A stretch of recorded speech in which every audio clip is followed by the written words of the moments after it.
Hi. That was one fulminant start here for these two teams. Gale Force eSports, man, they were putting up a show. And mYinsanity, after having a little bit of a rough early game, they actually managed to come back and capitalize on the mistakes, most importantly.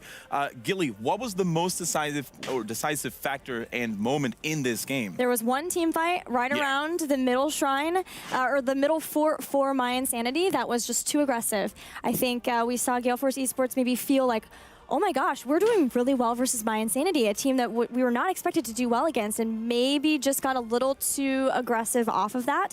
But I just heard them, and they were like, it's all right, guys. Like, we had that for a long time. This looks okay for us. I almost feel like the early aggression, which led to several picks early on, kind of, I guess, put them into an aggressive stance. They got a little hyped up. They started to become aggressive. I mean, Wolf, I mean, that's what we saw. It was Fury's ETC. I said in the draft, I was looking at, okay, this is going to be the hero that makes or breaks this game. They got insanely ahead early, and I think if they played a little bit more conservatively, they win that game easily. There were a few fights they took. Kendrick and I were actually watching the Sundering attempt to try to grab Falstad, you know, just kind of aggressively over that little river, you know. That was a bit of an overextension. Then we also just saw, I think, a little bit too much party bush type tactics. I think that's going to work once, maybe twice, but mYinsanity, a very smart team, is going to respond to that very quickly. Yeah, definitely. And we were a little bit skeptical of the 4 melee comp versus a Kalthus, and for a long time, it actually looked like it would bite them in the back here. But Jayhao, take us to replay number 1, because we have a lot of highlights coming for you guys. Yeah, I think the main thing is it's a tale of two halves, basically, and this is kind of the first half. Now, let's go ahead and pause this real quick, and you can see this is what happened time and time again as we clear this up. Time and time again, we have the gravity lamps coming in, landing over and over. And this is where a lot of the early picks came in. But at the same time, we need to take a look at Sonya, who was busy clearing. We're going to take a look at that here in just a moment. We'll go ahead and run this forward real quick. And you can see the damage that continued to come out forces Anubarak to go ahead. And he gets the stasis in there from the Divine Palm. And he's going to go ahead. But at the same time, let's pause it again. While they force the rest of the team off, still up at the top, Sonya, and this is where things really started to turn, and this is where things look good. We'll run it forward, and you can see Sonya all of a sudden realizes she's going to go completely into whirlwind mode, allow her to try and move. But the continued follow-up, and you're going to see out comes really in the middle of the wall. And there's the power slide we talked about, and that is what trapped Sonya in the corner. The Mighty Gus not able to go. You're going to see the living bomb there help secure the kill. Excuse me, the flame strike, as that does help secure the kill. So you saw a lot of early success from the gravity lamps, from the flame strikes, from the positioning, ETC sliding in. A lot of that comboed well early on. You can see early on in the first half, Gale Force was actually looking really good. That's at level 12 early in the game. Yeah, go ahead, Kaylee. You could see the difference in compositions, right? We had the ETC with the Gravity Labs follow-up. They wanted to get those early picks, and even in the back, we had Gale Force eSports manager saying, well, they need to try to get that keep, because once you get into late game, then Sonya is going to really turn up, and that's when Anubarak can get more aggressive, whereas in the early game, Anubarak was a problem for mYinsanity. He was dying a lot. He just couldn't stay up in the front. Yeah, we were seeing, you know, I actually sat right in between both of the setups for the teams, so I actually got to hear the shot calling of both teams, and it was always just focus fire calls, and usually Anubarak was the target, and consistently they blew him up, and then it's a 4v5, and I'm hearing Haswab just yell at his team to get out of there just over and over and over again. But later on, as you said, as Sonya got higher up, then Anubarak could be a little bit more aggressive and things started to turn around. But I do think that playing a little bit more conservatively win ahead is something that Gale Force can do in situations like this to prevent the loss that they just had. Yeah, and they're definitely going to try to, you know, turn some gears down and take it a little bit more calmly. But Jayhao, let's check out the next replay that we've got going. Yeah, I think the biggest thing is what Wolf was talking about. They took a lot of risks, did Gale Force. But let's go ahead and pause it immediately, right here. Okay, this is one of the things I wanted to highlight. Perfect opportunity to really get all of mYinsanity up at the top. And we do see, but caught out right here. And what you're seeing come out right now is the gravity lamps. And it goes, but let's roll it back. Go ahead and pause that. Let's roll it back just a few seconds. Watch what actually happens.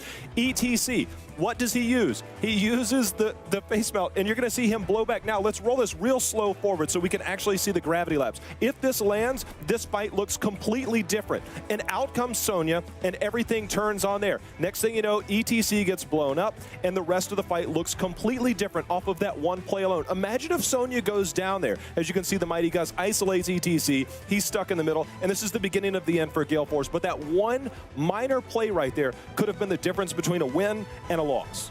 Yeah, now also have to commend and highlight Haswab's finesse and expertise on Falstad. Not only, as you mentioned, Jayhao, did he isolate certain team members of Gale Force eSports, but his burst damage was always on point. He had all his spells ready whenever he needed them to be ready. And he had fantastic gusts. Yeah. So many good gusts to help out his team, knowing when to use them defensively and when to use them aggressively. A lot of times, I feel like you see a lot of Falstad players being too scared to use them aggressively, but that time on the side where he flanked and flew through the whole team back was really, really on point. And Hasuops, I feel like he's always on point. He always is. Definitely the MVP of mYinsanity, and it's hard to like single him out when you see that there's no real shot caller. Everyone's kind of feeding information all the time, but he's usually the one that plays like the high skill cap hero, the one that's going to make the big plays. And in the beginning of that game, you know, it wasn't as easy for him because when they were fighting 4v5, but he really kind of hunkered down and brought the team together there with some big plays to secure the win. Definitely, and we are now ready to tell you guys which map is going to be the second one, and you can actually see it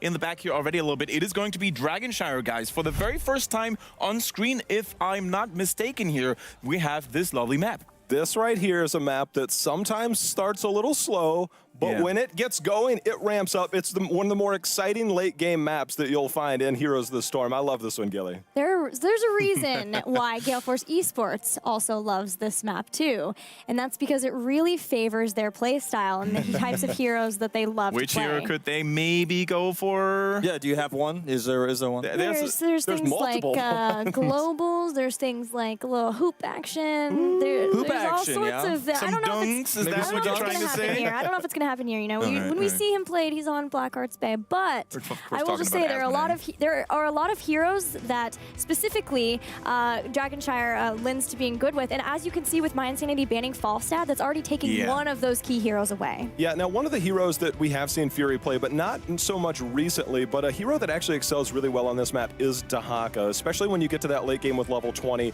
to where he has that Apex Predator, can really be the difference when you're talking about two objectives at two polar opposites of the map. I was going to say, I want to give a shout out to Thatcher here, my man in Great Britain. The Dahaka Shakalaka might actually be a thing that we could see. Let's not get too excited about this here in particular, though, before he actually gets locked down. Kalthus, once again, this time being picked by mYinsanity, and Hasuops likes to play that hero quite a bit here. But, Gilly, what do you make of this early focus on the Sun King? Well, you just have to make sure that you have good heroes for wave clear. Also, because of the constant rotations between lanes, generally mid to bottom, you often are put in a position where you can find people from your opponent's team who are also rotating and catch them out. So as we saw in the last game, Kalethos is a great follow-up for whatever first stun comes in. He comes in with a second gravity lapse and then can burst them down. Definitely. Wolf, do you feel this is where, like, if they don't pick up Li Ming here, that it's a potential ban out? Absolutely, and that's because this is one of the weaknesses of Gale Force's Crone's hero pool is basically it's got this duality to it. It's like, did you get Kalethos or did you get Li Ming? And if you don't get either, he does seem to be a bit weaker in his role. And I do think taking it here is a good idea, but as Gilly said, if they want that, they're going to need a support as well, and they're going to lose their wave clear. So they were considering Zul. They had it highlighted there for a little while, but they actually go for Li Ming instead. And I liked the Zul. This is worrisome because it shows, again, the weakness of their hero pool. At this point, you got to ask yourself, like, is Gale Force Esports prioritizing comfort picks, or do they actually want to surprise mYinsanity, take the initiative, and pick something they might not expect? So far, it looks like, at least for Crowan, they definitely want to give him his strongest hero to potentially make the big plays. It's definitely something I think that limits them early in the draft. I think the rest of the players, and it's not a knock on Crowan at all. He just plays them so well. That it makes it hard for them to really have him play other heroes. I mean, he plays them so well. Why wouldn't you? But is it to the detriment of their team? And you look at that damage potential on the side of mYinsanity picking up Greymane. I say yes. Li Ming looks tasty. I say yes, because Thrall is going to be perfect for the solo lane. They have damage from Kalethos and Greymane. They can insta-blow up anybody. I'm fearful here. I want to know what Gale Force is going to do in the second half, but they ban ETC, and I think that's really nice to have a ban against, especially considering the ETC Kalethos follow-up. I think we just saw a little bit of that, but it was executed by Gale Force. I think they know a little bit about that combo. They might. Now, we've seen a lot of Azmodan in Blackheart's Bay, or on Blackheart's Bay from Gale Force Esports. Is Dragonshire a map that's good enough for the Dunk Lord, or do you think we're probably not going to see him? Sometimes you see it, but I don't think that we're going to see it from him here. I think the ban on ETC is pretty weak, to be totally honest with you guys. There's no Warriors on the table just yet, not in bans or picks. There's a huge hero pool available. So banning this is like going to make mYinsanity think, well, we're just going to take someone else. When you look at it, they have the two big melee heroes, Thrall and Greymane. Greymane is range, of course, but he's melee half the time. This allows them to pick up Uther, and I think if they don't, if they ban ETC, like mYinsanity gets Uther, they get Divine Shields on two big melee assassins. They're going to be up in the front lines all the time, and that worries me a lot. You would have liked to see the ban on Uther instead? Yeah, absolutely. Because there's still so many warriors available. mYinsanity has like the biggest hero pool, but I think the hero that links with those two melee assassins the most that's available right now is Uther.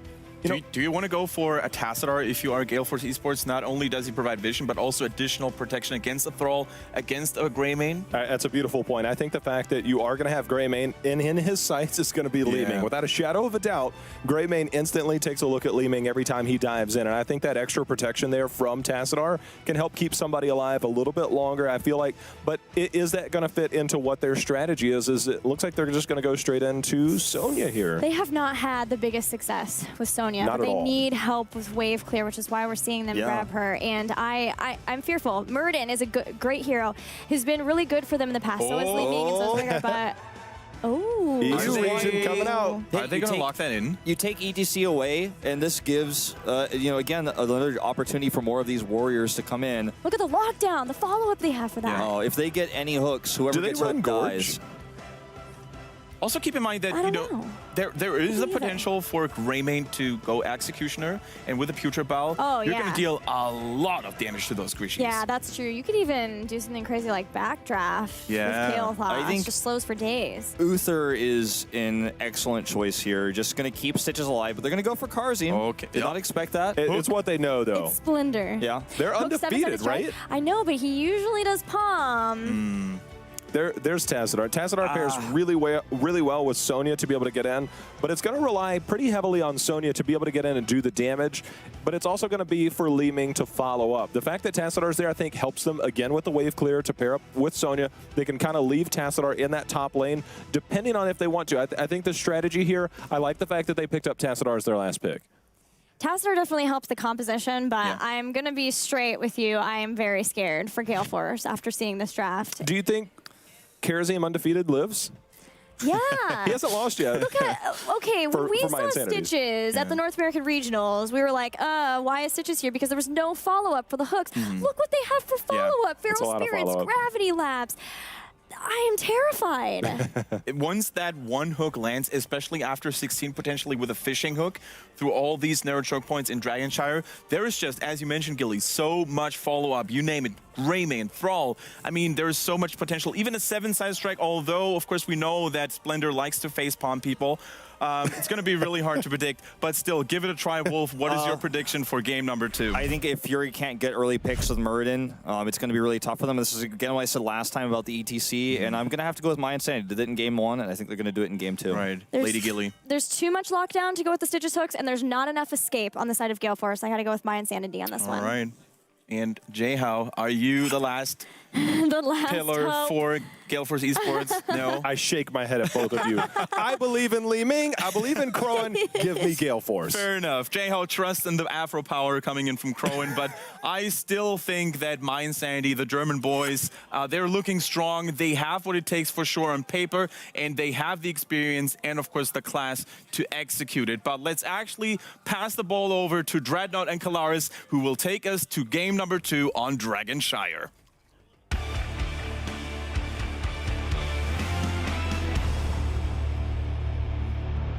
All right, thank you very much, guys. Let's get into game number 2 as Karazim Stitches, something we haven't seen for a while. Yeah. And, you know, we actually heard Kendrick mention that the 7-sided could be a thing, and it definitely could be with this setup. Yeah, it's we were talking about how it's a strategy that used to be ran a very long time ago in both NA and EU, and essentially the entire strategy is just based around a hook, 1 follow-up, 7-sided as fast as you can, and then with Greymane as the follow-up as well, with the go for the throw to be able to secure the kill even more. I wouldn't be surprised if that's where mYinsanity goes with this comp. I would do the intros, but they're well in the thick of things. You know who's playing who. We can see it throughout this entire game as we get into it, as now it's going to be that 4-man rotation all the way down. And Stitches with his hooks is a scary 4-man rotation here, so GFE has to be careful to start out in the early stages. Yeah, and Gale Force is already making the rotations behind mYinsanity. Never something that you want to have happen whenever you're on this map specifically. It's much like Tomb in the sense that laning phases are more important than everything, and Gale Force just doesn't have the wave clear. I would like to see them, instead of rotating and matching mYinsanity, instead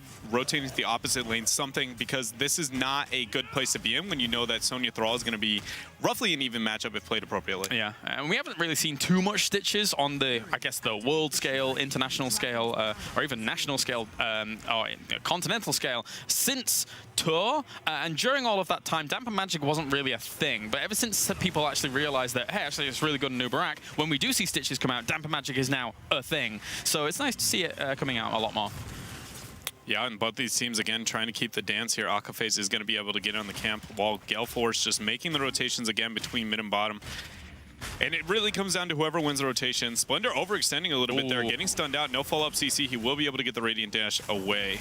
Very important. So these rotations can start taking control of this. Thrall and Sonya up towards the top. It's a long-lost told tale that will just rage on for a while. And towards the mid, now they are rotating around here. Can they do anything against Fury? I don't think so. He'll be able to dwarf toss just fine.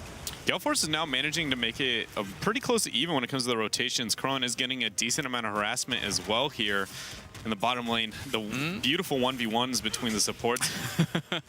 Yeah, that kind of stabilizes out, but a lot of damage got done to Blumby as well as Nurok towards the bottom as all of that was going down. So they will have to retreat out for a little moment.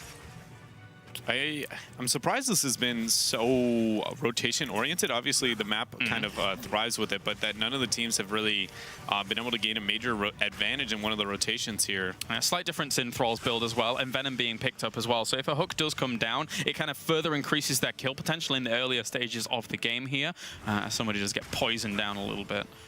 Yeah, mYinsanity is now applying a lot of pressure onto the top lane here. You see he's going to be able to control a majority of the shrine, it feels like, for now. Darkmok has been sitting back.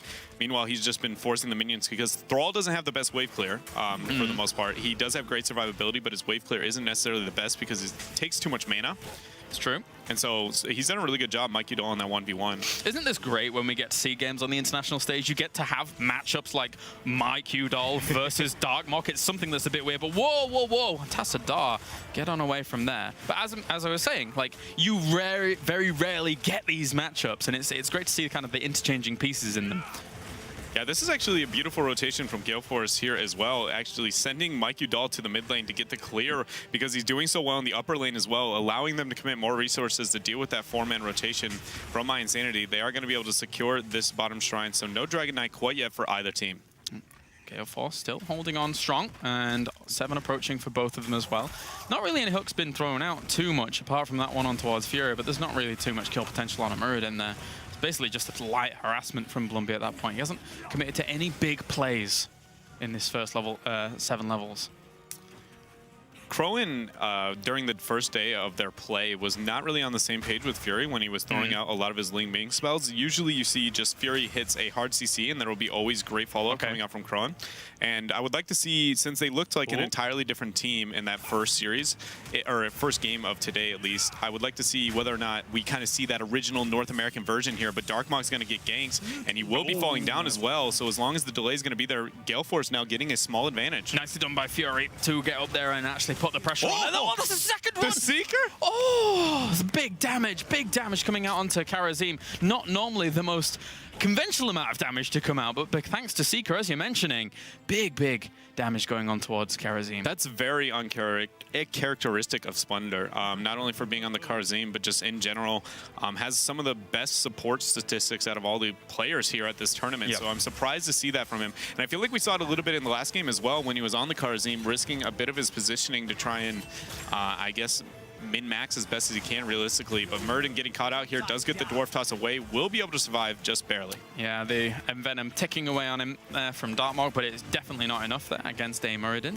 Nurok will end up getting away, thanks for he does have the stealth on towards level 4, so that helps him even just a little bit more against that, but there wasn't much lockdown. Now they're going to try and rival for that Dragon Knight. mYinsanity taking a bit of damage, but likewise Fury's going in deep against Hasselhobbs there. Rafflecopter even trying to go on as far as possible. That's a lot of damage on towards Blumby from Li Ming, but no deaths. That was a lot of resources committed from Gale Force eSports. With the Night Camp on top, they have been able to get that free pressure again. Thrall, lacking the wave clear, is struggling in that matchup for the time being. 10 is now closing in for Gale Force by quite a bit, about a 3/4 lead advantage here for the team. So it would be nice to see whether or not they're going to be able to abuse that to secure a Dragon Knight or not here. They need to be able to make sure they commit the decent amount of resources because now they have Giants going with them. They have a lot a lot of pressure in all the lanes. And Karazim cutting corners at level 7, no cleanse. No cleanse against kind of just the really big lockdown of Muradin only, along with maybe a spear. But that's not a huge amount of follow-up that they have available to them. So he's going to be trying to eke out a bit more healing here and there. Level 10's now hitting as well, and the usual suspects coming out for Gale Force. Very surprising to see this advantage so heavy for Gale Force, but it was a lot like the tail we saw in game number 1, where they did manage to get a pretty big lead. So we'll see if they'll be able to hold on to it, unlike they did in game number 1. Maybe because he's gone Echo of Heaven, now he has room for 7-sided. Normally he would go Palm. As we were mentioning, that combo is potentially there. Darkmark takes in some damage. Karazim not picked his heroic yet. Waiting on it. I think it's 7-sided. Yeah. I feel like the minute I saw the Stitches, like they have to go with a blow-up oriented Makes sense. style. Makes sense. It would be strong, and they're hiding it for so long. There's no way Splendor would end up forgetting them like that at any point, but yeah, we'll continue on here. Fury. He forgot Palm was number 1. He's like, oh, whoopsie daisies. He's like, I've never played Palm. I don't know how to do this. All right, well. Heroic just kind of solidifying things down towards the bottom. And looks like Fire's going to go down. That is 7-sided strike coming on into Fury. Very, very fast there. He has to move away straight away. Akaface likewise under some pressure. He can't save himself. He is Rhaegar, can't Ancestral, and he will go down. mYinsanity just has to back off for the moment, taking that kill. And that was very, very well played out in the end. Yeah, that blow-up was very successful. Akaface is going to be, really needs to be on point when it comes to his Ancestrals in this game. The minute sees 7-sided strike onto one target, usually going to be Fury. He needs just instantly Ancestral. That's going to be the name of the game here. Now 4 versus 5 with a skirmish onto the mid lane. Heavy rotations coming off from Hasuops. There he gets the gravity lapse. Ruffle Copter gets stricken down there, and a miss hook from Blumby up towards the top to look for more. But at the same time, Fury's going to have to jump away. This might be it, but they're going to take that top shrine, so they will deny this Dragon Knight for just a little bit longer. Crowan did a good job to be able to get the interrupt there and a lot of harass onto his opponents. All we have to see Splendor doing, sticking with his team, making sure that once Blumby hits a hook, 7-sided strike now off cooldown, and it will rip people apart if they're not careful. I mean, Wolf follow up to lockdown, Gravity Lapse lockdown. They have a lot of options available. But now Gale Force has got all 5 members finally alive once more after that first pick-off when it came to the Muradin in the mid lane here. So they need to really just make sure this patience right now. Udol being shocked. He didn't go in. He didn't go into the bush even to check. But the Sunder is going to be up even if he does survive. 30! He's going to survive. I don't think we're going to be able to turn that. Chrome was looking for the chase on towards the bottom, and you can see the 3 men rotating in. He's like, oh, I guess not. A bit of a sad time there, but really good save damage from Crow, and if he hadn't been there to put that out... He missed the gravity lapse. Oh, back Udol! Going in quite far there, and he will actually get caught on that. And he will get killed fast. Very, very good follows up here by Gale Force. Even on towards Splendor, he does dash away from that Disintegrate. And they're going to back off now. Another one for Gale Force. That was a phenomenal force wall from Rafflecopter, essentially pinning him into that wall. Now they have 5 members here, but only 4 are going to be rotating to the upper half of the map. Lumby's going to be targeted, but there is going to be the Bile.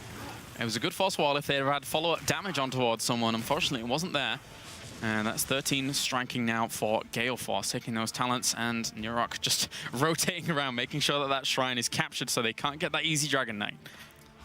No Dragon Knight has been tamed for either team so far in this matchup. True. mYinsanity, we've seen 2 different skirmishes when it comes to the teams here. mYinsanity one time instantly getting the blow up onto the Muradin, which is going to be expected, but as this game goes on, Muradin's going to be harder to get that onto, and meanwhile, Li Ming's going to be able to blink. Tassitar's also got his E. Sonya is going to be the only one really focusable, and even post 20, she's going to have that the ability to just essentially ignore pain and be in a great spot here. So I feel like the time frame for mYinsanity to get these hooks that they need are slowly getting lesser and lesser. And in a similar vein to what we saw from the Echo of Heaven, as this huge fight actually goes down, hold the phone. Splendor, that was a great Verdant Sphere Gravity Lapse. The wall just barely misses Hasuobs to trap him on in. Darkmark just had a free Dragon Knight and decided to rotate to the skirmish instead. He did, yeah, you're right. And actually, that's a blow up towards Sonya there. Great little combination coming out from them. Sundering's coming out, and they're going to get Tassadar here. There's no way way he's going to be able to get out unless the second Prescience is able to split up. Oh, the wall as well, it saves him. So much damage went onto him, but thankfully Prescience is a really good talent. The rotation now from everybody trying to stop the Dragon Knight here. Nurok is trying to match the rotations. Thrall is trying to cap in the mid lane as well. If Gale Force loses anybody here, it's going to only snowball their disadvantage here. Yeah. He gets the delay, but is it going to be too much? His E's already burnt here. Rafflecopter with the Force Wall going the opposite direction. Nobody's going to be flanking. If he gets away from that situation, that will be amazing, but not to be. Tassadar will fall. And again, a level 13 for Splash. Oh, but Crowan! With the, I just can't even. Dude, I literally can't even. No, there is no evens. There is only odds. I can't believe what the Crowan going in again on towards Darkmog. Gale Force, calm down. Oh, the blow-up potential. He just doesn't miss. He's just a great follow-up to his team left and right. Crowan is showing why Li Ming is such a great hero when in his hands. And now, actually, what I was saying about the lead that Gale Force was going to be able to essentially lose if they risk more lives like Rafflecopter in that position, it's quite the opposite. Yeah. They just managed to turn it around with a 1-2 punch coming out from Li Ming. They're getting the reset, now closing in closer to 16. And now have control over both of the shrines. I keep trying to make a point, and then every single time Crowan just comes in, he's like, nope, disintegrate beam, nope, disintegrate beam. I'm like, stop disintegrating my points. I really want to actually make it, but I'm not going to even try anymore, as Crowan just keeps doing it. So mYinsanity now on a little bit of a back foot here as Gale Force look to swing in on towards Hasselhoff. That's very difficult for him to try and get away from here as they get a little bit of a rotation on around. That's a great force wall. Hasselhoff is going to go down. Great moves by Gale Force eSports once again to bring down a pivotal member here in the roster of mYinsanity. Yeah, now they're locking in 16 with a 30-second advantage. They should be able to try and get a little bit closer. If they don't get a Dragon Knight here, it should be at least some structures. The map needs to be opened up so these teams can get more out of their rotations here. So you see them pressuring onto the bottom half of the map, anchoring with Mike Udall there to make sure there is going to be no flank here. And let's point out that all of Crowan's abilities are damage, damage, damage. He is just going absolutely ham. So he's feeling confident in the backlines behind Sonya, behind Muradin, and behind the Rehgar and Tassadar. Everything is just built to protect him and allow him to do his job. Blumby at the front, taking big, big damage, as well as a disintegrate beam coming out. Wall's going to try and slow them down from all of this. Mike Udall spinning at the front to try and push away Splendor as well as Darkmog. He will be successful. Hook comes out, and there's the seven-sided instant dimensional shift out of there. Sundering catches up quite a lot of them, though. Darkmog in the back there with a Fury, trying to do some damage on towards him. They will get away. I can't believe no one died in that exchange. Yeah, and mYinsanity was in a really rough position, but now Hasselhoff has been able to spawn. They go again onto Blumby, but he is very, very tanky at this point in the match. The fishing hook comes out, not going to miss. Great juke from Mike Udall there. And Nurok's not done. Actually getting the aggression in there. That was, again, because Gale Force has not been able to open up any of the map here. Just when it comes to the team fights, they weren't really making anything happen. Nobody's rotated top for either of these teams for like 45 minutes. It feels like the blink into the fishing hook. Li Ming gets a blown up under that, and that is one of the best little hooks that they could have hit there. Fantastic move out of Blumby. And now Gale Force without damage. They can't do anything during this window. This should be a Dragon Knight for mYinsanity. Yeah, but we do have an instant replay of this. Look at, he blinks into it here, right? Oh my goodness! I don't know if Blumby's like the mastermind who predict that or what, but that was phenomenal from both these teams and secures a Dragon Knight for mYinsanity. I think we have to go with coincidence on that one. Yeah, that was too next level for me to believe. No. But oh my god, what a turning little move there from mYinsanity. These two teams match up in a fantastic way. I'm so happy we're casting this game, Tread. As now, they're trying to push on against them.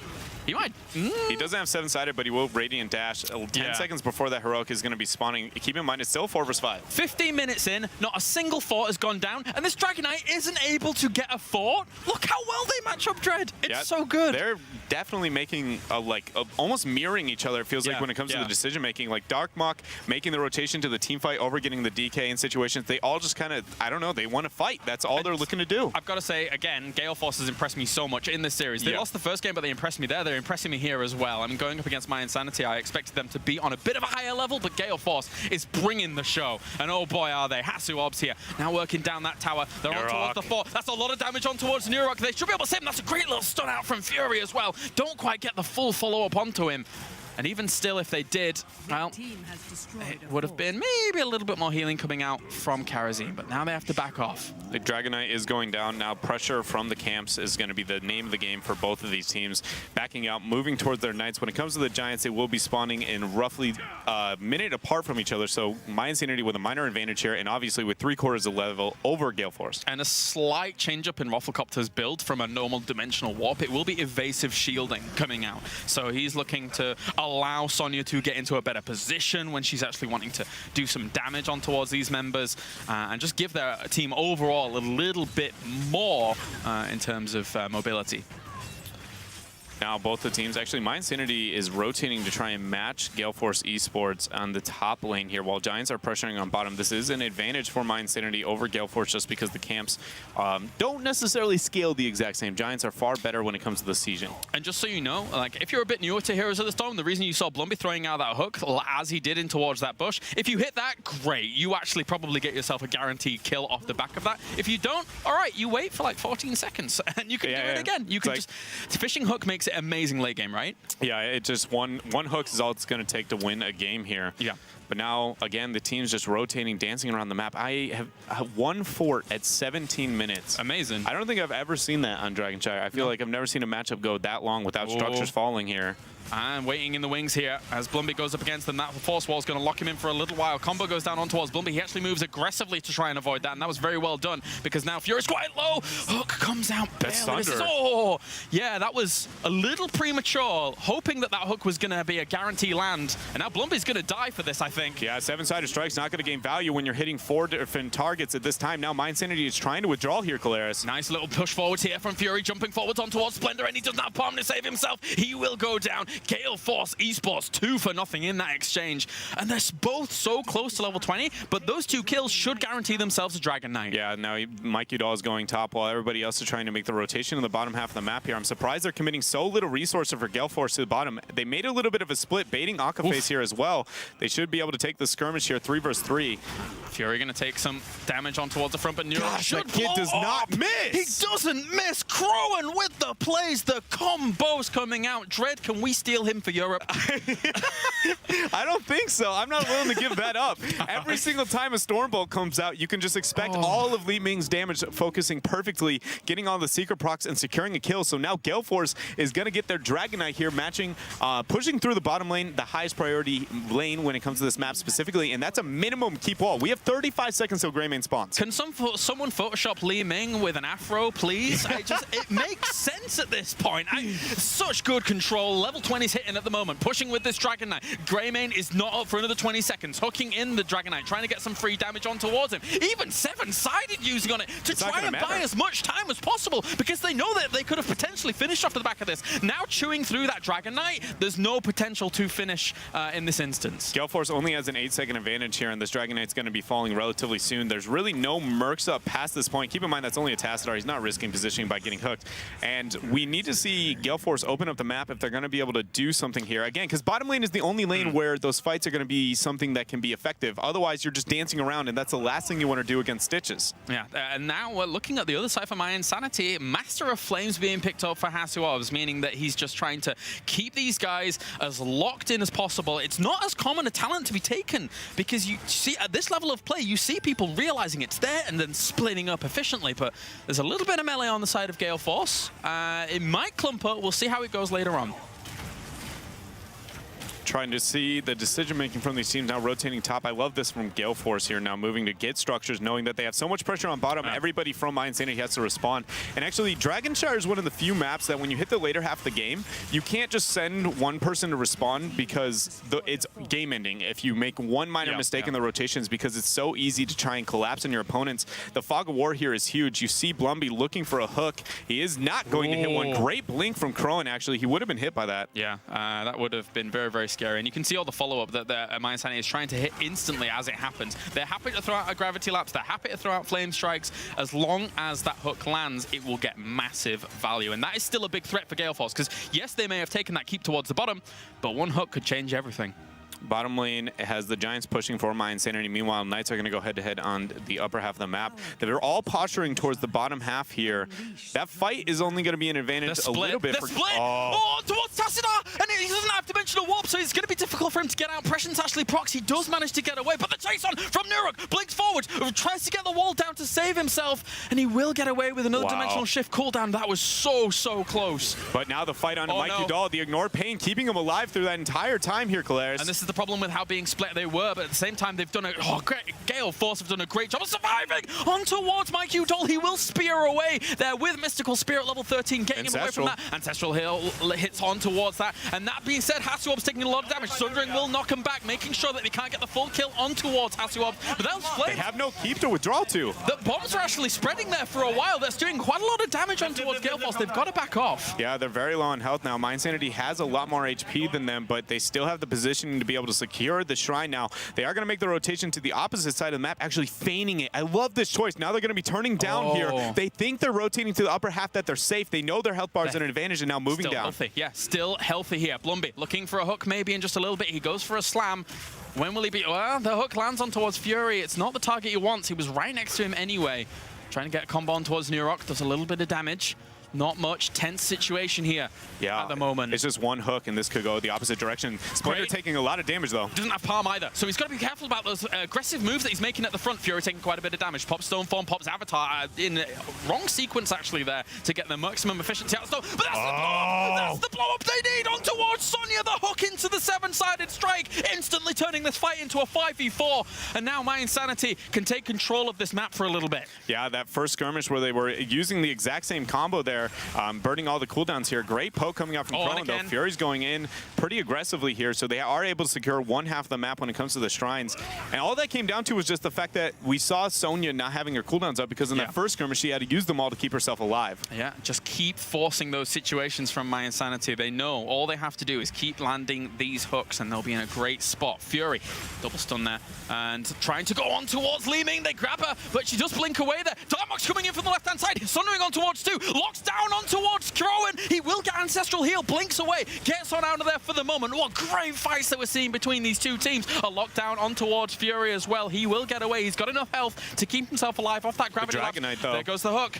Where's the Dragon Knight? Onto Nurok. Oh, they could finish with this if they're careful about it. They can. I think they're going to need to look for at least one pick in this situation. It's actually, I don't know. The Dragon Knight does so much damage at this point. We're looking at 23 minutes in the match, so we need to see Li Ming make sure she gets a decent amount of harass. He's going to try and hook his Blumby. Do they even know Fury saw them go in? They do. Fury knows that Stitches went into there because he was in the bush. That's so important for Fury to actually know that, and they were playing carefully because of it. Nurok has taken only a little bit of damage. They're sitting at 83% health for the time being. Oh, towards Tassadar! Oh. It has to be frame perfect for Hasuobs to get the follow-up there, so no surprise that he was going to be able to get that out there. And look at mYinsanity's, they're already sitting at 59% health when it comes to the Dragon Knight, and they haven't even gotten damage on the keep yet. This is worst case scenario. They had a lot of potential to get on this, but now they've just taken too much free damage. But Rhaegar, good night! He is put to sleep real quick with that seven-sided. Not much sustain at all left on their side here, as Rufflecopter quite low. He doesn't really have that much mana. Anyway, he can't really shield all of this off, and that is mYinsanity moving through here. Blumby is on the core. They're going to try and take this down. Nurok's about to pop on this Dragon Knight, but he's doing a lot of damage. In the meantime, while all this is going down, Li Ming needs to make the plays happen. Tassadar's going to end up falling from the sundering power that we're seeing there. Fury trying to delay them out. Core even goes down to Nurok, and that is the core going down. 2-0 to mYinsanity. They advance on to the top 8, and Dread, what a series we saw between these two. Absolutely beautiful games coming out from both of these teams. I feel like everybody expected mYinsanity to come in and actually win the series, but not nearly as close as it was. That Gale Force looked like an entirely different team here today. Crowin with just phenomenal plays left and right. Yeah, a huge respect to Gale Force, considering from day to day the changes. Of course, they were tired on that first day, but even when I look at them from the NA regional, how they were playing there compared to here, just really stellar play. I'm expecting them to get out second in this group. Yeah, I agree with you very much. After that play, I have confidence that they will be able to do that against their other opponents here. But overall, I just feel like the name of the game when it comes to both these teams is it's not even their final form. I feel like both of them are very well known for their commitment and their hard work and trying to get better and better and better. And it feels like every time we see these two teams, they never stop getting better. And it has me so hopeful, I guess, for the Western scene. Yeah, no, I have to agree. You look at these teams, they are the epitome of hard work and very, very well executed as a whole. Again, huge props to these teams for their display that they just showed. So now, Dread, we are going to head over to the panel. I want to hear what they have to say about this great series.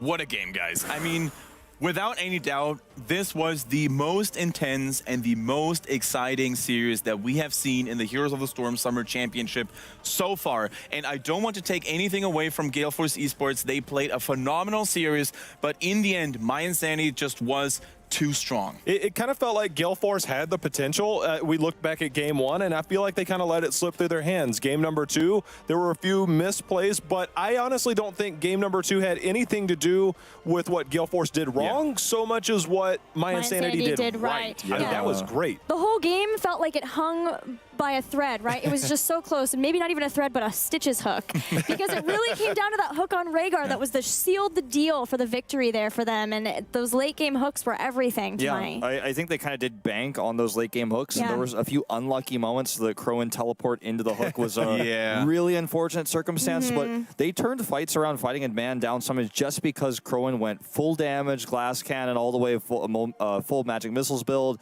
and did a ton of damage to secure fights and blow people up, you know, basically from full health to 0 several times. That was one of those games that, like, it felt so close and so tense that everything would turn on a dime that I feel like even, like, the Twitch chat was silent when this was happening. As Twitch chat can never be silent, let's be honest, but yeah. Everyone's just sitting there like, oh my god, one pick ends this game. We're going so late into Dragonshire, and it was the hooks, really, that won the game. Yeah, definitely. I mean, the Stitches hooks were great, but I also have to say that I'm extremely impressed by the follow-up from Hasups, from Splendor, with the Gravity Lapse, with the 7-sided strike. This is not something we see well executed so very often, but I think we have a first replay ready. Maybe we're even lucky enough to see exactly that. Yeah, I think we've got a few in play that I think people are really going to appreciate. But right here, here's one in particular. Let's just go ahead and pause it and talk about what's happening. It's 14-14 very early on. The hook's going to go out. It's going to go ahead and bring him on back, and we'll go ahead and see this play out. Now, everything looks normal. Tassadar, he's not going to get out of here. There's a lot of the follow-up we talked about. Rafflecopter is going to go down. Now, let's take another look. Let's go ahead and pause it real quick. Who do you guys see down here? It's Crowan. I caught it. Well, that's exactly what we're going to see, because we saw play after play, and this is exactly what you guys talked about. Hasuab's over here, poor guy, he's about to get blown up. We're going to go ahead and roll this forward, because you're going to see this start to come forward, and boom, the minute that hits, you can see. So we did see quite a bit of plays from Crowan. That's just one of many that we saw coming out there from Crowan on Li Ming, and I think that kind of highlights a lot of what we saw. But they're not done yet. Wait 1 second. Hold on. There goes another one. And you can see time after time, boom! And you can see time after time again, Li Ming was able to secure those kills with those resets. There's a reason why at the end of ESL Burbank, Michael Udall showed Crowan up to the trophy platform and like made Crowan pick up the trophy first. It was like, Crowan on Li Ming is just a beast, man. Yeah, it's pretty amazing. Yeah, I mean, he's carried it. There's, you know, I've seen GIFs, highlight clips, everything against big gods. You know, blows up Beto there on the ETCs, all these 0 to deaths, you know, type kills. He basically doesn't care what the opponent's hero is. He just blows them up. He's like, are you in range of my missiles? Because I do not miss. He is the sniper. Equal opportunity for everybody. Right, absolutely. So why don't you go ahead, JL, and take us to replay number 2? Yeah, this is something I'm pretty excited about, because you're going to see even more fights go on here, and this is where things start to go. And look at this beautiful force wall. It locks in Stitches, and you can see the follow-up. They just pounce, instantly pounce. There's one kill as Crowan has the disintegrate in, but they're not done yet. We do see on the back foot everybody trying to retreat. It looks good. Pause it real quick. Everything looks good. You have your fort over here. You have a tower. You're able to drop back, except there's one particular person named Rafflecopter who's about to come in and change the dynamic of this entire fight. You should have dropped back a little bit quicker, because coming in right now is going to be a little bit something called a force wall to help lock in Splinter, not able to retreat. So we saw some really good plays actually come out from Gale Force to be able to secure a lot of kills. That's why this was so exciting. It's back and forth. This is right before level 20 where things really started to pick up. I think you guys could feel the tension in the air. Robocopter, to me, seems so improved this event even than Burbank. He had really good force walls at Burbank too. Definitely. But his game number 1, positioning for Sylvanas, was really on point. And I know that it's been something that before when he's played Heroes, we've been like, oh, that seems like really far forward. And so it's great to see that there's continued improvement for this team. Someone I also have to commend here in this game was Fury on that Murden. I think his Stormbolt hit percentage was quite above average. It was definitely in the 60s or 70s percentage-wise. I think he really stepped up his game, definitely became a stalwart defender in the front line. But we can say the same thing about Bloomby. These hooks were most of the time on point. Yeah, the hooks were really, really good. I mean, non-stop hooking at the latest part of the game, the part that matters the most.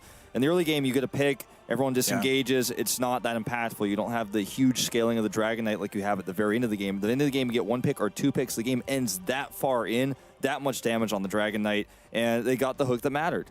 Yeah, and let's actually see, maybe we're going to see a look at in the third replay. So, Jay, do it one more time. Now, here is what you guys are all excited about. Let's just pause this. I want you guys to appreciate the beauty of all of these hooks. Actually, let's go ahead and slow it down right here. In comes the hook, lands it way at the back. That is at the max range of that hook. And instantly, look at Splitter. He's already into 7-sided strike, already, and instantly getting blown up. Right there, deleted. Let's X him out. I mean, that is what I'm talking about. That is the synergy between this team. The hook was there, and instantly, before he even arrived, 7-sided strike was already out. The beauty in that is surreal. Couldn't have said it better, Jayho. I mean, this was a beautiful game, and we have a beautiful German individual here sitting in front of me. No homo. How's it going, Nurok? And congratulations, first of all, on winning this game. You have now made it into the second group stage in DreamHack Summer, of course, in John Chepping. How happy are you right now? I mean, obviously, we are super happy because we won 2-0. But we didn't show our best today, for sure. Like, we had some sloppy moves, we had some random deaths, especially in the second game. We got a kill. Afterwards, we had a random death, for example, on our tank, or I don't know, it was super sloppy, but we still managed to win 2-0, so obviously we are very happy. Yeah, so many people say that hero flexibility is one of your biggest strengths. Is there something that we still haven't seen or that you have prepared for this tournament? Of course, yes, but I cannot talk about it. But we Obviously have not. we have a lot more we can show. So you can promise more for the second group stage? Yes. Awesome. Gilly, a question for you. To what would you attribute the difficulties today? Do you think maybe you underestimated your opponents? And what did you think of Gale Force as an opponent? I wouldn't say we underestimated them, but they were very well prepared, especially on the first map. They banned my Tassada, I was very happy about that. And they banned the Diablo on the second ban, and they had a very easy draft which for them, because they just ETC queued and followed up with Kelterstun, so it was very easy to outplay for them. So they played really well, but until the point they dove me onto the mid-4 and they kind of threw the game away, or the advantage. Were you surprised at all by their aggression? Because they got a few early kills, but as the game went on, they continued to put the pressure on, which seemed to be their downfall. Was that something that you guys were communicating, like, hey, they've been aggressive, let's try and punish them? Because it definitely seemed like what you guys did at the second half of game number 1. Yes, we did so.